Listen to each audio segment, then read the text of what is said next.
கரூர் மக்களை சந்திச்சு பேசிட்டு இருக்காரு. கவர்மெண்ட் அவளை கொடுக்கலாம்னு சொல்லியிருக்காரு. அது எப்படி பாக்குறீங்க? சரி நினைக்கிறீங்க? சரின்னு தான் நான் சொல்லுவேன். ஏன்னா வந்து நிறைய பேர் சொல்கிறாங்க, நிறைய பேரோட விமர்சனம் என்னென்னா விஜய் தான் 41 பேரையும் வந்து கொன்னுட்டான், 41 குடும்பத்தில் உள்ள பசங்களையும் வந்து கொன்னுட்டான்னு பேர் வந்து வந்துடுது. அது வந்து போலாமா, அது வந்து ஆக்சிடெண்ட். அது வந்து நிறைய மரமண்ணுங்களுக்கு புரியாமையே வந்து இன்ஸ்டாகிராம்லேயும் சரி, யூடியூப்லேயும், ஃபேஸ்புக் எல்லாத்துலேயுமே விஜய் வந்து கொன்னுட்டான், கொலையாளி அப்படின்றாங்க.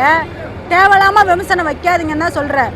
ஸோ வந்து அதுக்கு ஈக்குவலாக ஏதாவது பண்ணணுன்ட்டு தான் அந்த 41 ஃபேமிலிக்கும் அவர் வந்து கவர்மெண்ட் ஜாப் கொடுக்குறாங்க. நிறைய பேர் சொல்லுவாங்க, அதை அவன் காசில் அவர் செலவு பண்ணலாம்ல, அது ஏன் கவர்மெண்ட் வேலை கொடுக்கணும்? என்சி மீட்டப்னு வைக்கிறீங்க, ஒவ்வொரு தொகுதியாக வந்து டிஎம்கே கட்சிக்காரவங்க வந்து இந்த தாவை காட்சியில் இதை பண்ணல அதை பண்ணலான்னு விமர்சனம் வைக்கிறீங்க. அதெல்லாம் வந்து பண்ணுங்கன்னு தான் நான் சொல்கிறேன். ஓகே தான், அது பாராட்டக்கூடிய விஷயந்தான்.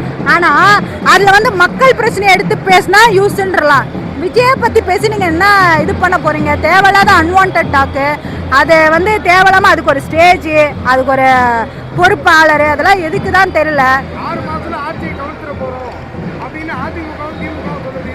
அதிமுக சொன்னாலும் சரி, திமுக சொன்னாலும் சரி, அப்பா ஸ்டாலினே சொன்னாலும் சரி, சொன்னார் போல மேடையில், நான் 6 மாதம் தாங்க மாட்டீங்க தாவேக்கா ஓடிடுவீங்கன்னு. அந்த அப்பா கிட்டே நான் சொல்கிறேன், 6 மாதம் இல்லை, இந்த 5 வருஷமாக தாவேக்கா தான் இருக்கும். அப்பா வேணா சொல்லிட்டு போகலாம் 6 மாதம் தாங்க மாட்டாங்கன்னு. ஏன்னா அவர் வந்து உருப்படியாக எதுவும் பண்ணலை. அப்பா வந்து உருப்படியாக ஏதாவது பண்ணியிருந்தாருன்னா ஓட்டு போட்டு சிஎம்மாக உட்கார வச்சுருப்பாங்க. அப்பா மண்ணிலே துண்டை போட்டு உட்கார வச்சுட்டாங்க தமிழ்நாட்டு மக்கள். அப்படிலாம் கிடையாது. ஸோ விஜய் பொறுத்தவரையும் ஒரு வெப்பன் இருக்குன்னா சைலண்ட் வெப்பன். ஸோ அவர் எப்போ பொழுதுமே சைலண்ட்டாக தான் இருப்பார். சைலண்ட்டாக இருந்துட்டு அவரோட வேலையெல்லாம் மக்களுக்கு என்னென்ன பண்ணுமோ அதை பண்ணிட்டு தான் இருக்கார். ஸோ வந்து ஏடிஎம்கே டிஎம்கே 2 கட்சியும் வந்து இவ்வளோ நாள் நீங்கள் என்ன பண்ணிட்டீங்கன்னு நாங்கள் பாட்டோம்.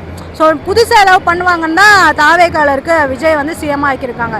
ஸோ விஜய் கட்சிக்காரவங்களே வந்துட்டு நிறைய பேர் விமர்சனம் சொல்கிறாங்க இல்லையா, விஜய் தாவேக்கால இருக்கிற எம்எல்ஏக்கு வந்து சரியில்லை, அமைச்சர் சரத் வந்து ட்ரக்ஸ் யூஸ் பண்ணுறாரு, எம்எல்ஏ பல்லவி வந்து குழந்தைய தூக்கிட்டு சட்டசபைக்கு போகுது, இந்த மாதிரி நிறைய விமர்சனம்லாம் வைக்கிறாங்க. பட் அதுக்கான எவிடன்ஸ் இருந்தால் தாவேக்கால இருந்து விஜய் வந்து ஆக்ஷன் எடுப்பாங்கன்னு தான் நான் சொல்கிறேன். தாவேக்கா சைட்லேருந்து யார் தப்பு பண்ணாலும் அதுக்கான ஆக்ஷன் எடுப்பாங்க. ஸோ இந்த கட்சியை பொறுத்தவரையும் மற்ற கட்சி மாதிரி ஜால்ரா சிங்சாங் ஜால்ரா கொட்டுறதுக்கோ கல்லாப்பட்டி வாங்கிட்டு போகிறதுக்கோ காசு வாங்கிட்டு போகிற கட்சி கிடையாது. தப்பு யார் பண்ணால் எங்கள் கட்சியில் ஆக்ஷன் எடுப்பாங்க. அதில் எந்த ஒரு மாற்றமும் இல்லை.